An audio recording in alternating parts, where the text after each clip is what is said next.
Next up, we have the 3 ways to change our emotions, short-term and long-term. Focus is crucial. And so if you're seeing all this negative stuff, what pages are you following? Who can you follow that bring you more We all joy? have stuff in our lives that doesn't work out. This is life. Whatever it is, decide on your career, believe in that decision, begin doing something about it, and become that. So the first way to change our emotions is through our physiology. It's really your body language. So your physiology is the way you use your body. Now, how can this help change your emotions? There's a story that I love that Brent shares where there's this one girl who was a bit overwhelmed. She was very emotional, and she was kind of sitting in the corner in like fetal position. So she's kind of sitting in the corner, leaning against the back of the thing, kind of sitting like this. Now, is this body language, her physiology, can you tell how she's feeling? Not good, right? That's not good. And so she's sitting like this. Now, I think what a lot of people will do to encourage this girl or to help her is they'll sit next to her. Like, let's say I sit down, I go, hey, how you feeling? Maybe pat them on the back. Hey, what's going on? Can I help you? Blah, blah, blah. Which is fine. But a better way is to change her physiology.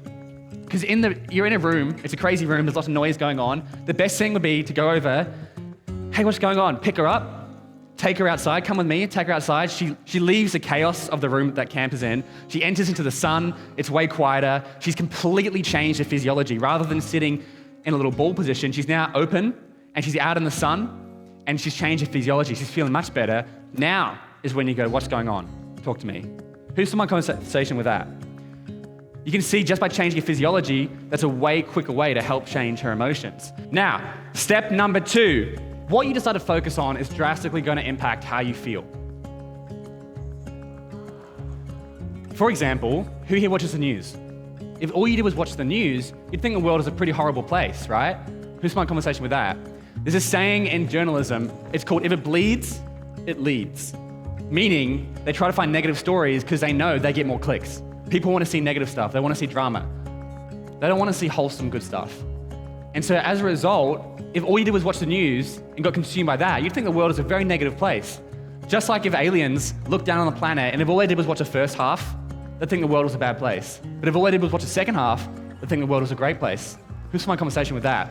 To me, this is my favorite one. I love talking about this. What you focus on is going to drastically increase your emotions and how you feel over the long run. If you decide to focus on good stuff for the rest of your life, it's going to make you have a much better perspective on the world. You're going to be a much happier person. And this is the last way that we can change our emotions.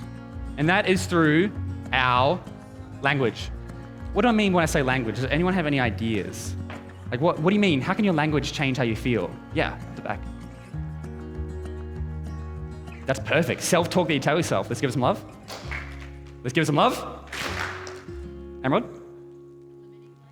Yeah, limiting language. That's a good one. Let's give it some love. Callum? Your tone, yeah. So when I say language, I feel like you hit the nail on the head at the back. The self-talk you're telling yourself. Yes, the language you use. Obviously, if you're always complaining and always talking, that's going to affect how you feel. But for me, it's more the self-talk in your head, right? It's a self-talk that we're telling ourselves in our head. I remember I shared a story where the first time I presented this, I don't know, my back was sore one day. I was at home, this was back in COVID when I was living at my parents' place. And I know if you hang from stuff, it can help your back. And I had these boots that clip onto your feet and you can hang from a pull-up bar. So I was hanging upside down like that.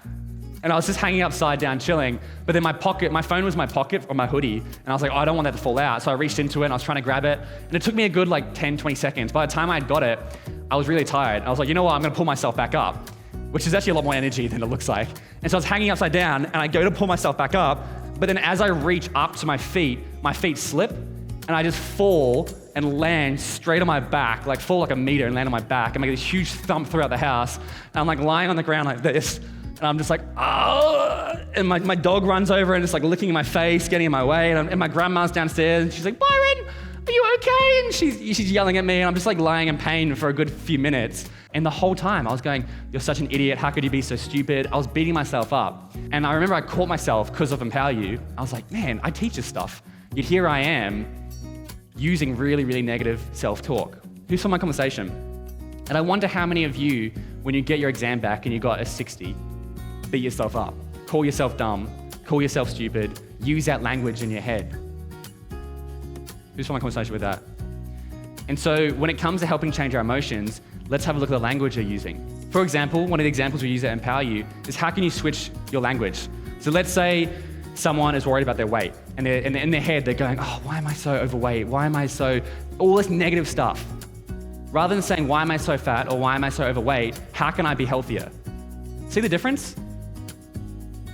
How can I be healthier? How can I improve myself? Why am I so stupid? How can I get better marks? This is the power of the language. Switching. Ask yourself better questions. Your voice is very, very powerful. Who's my conversation with that?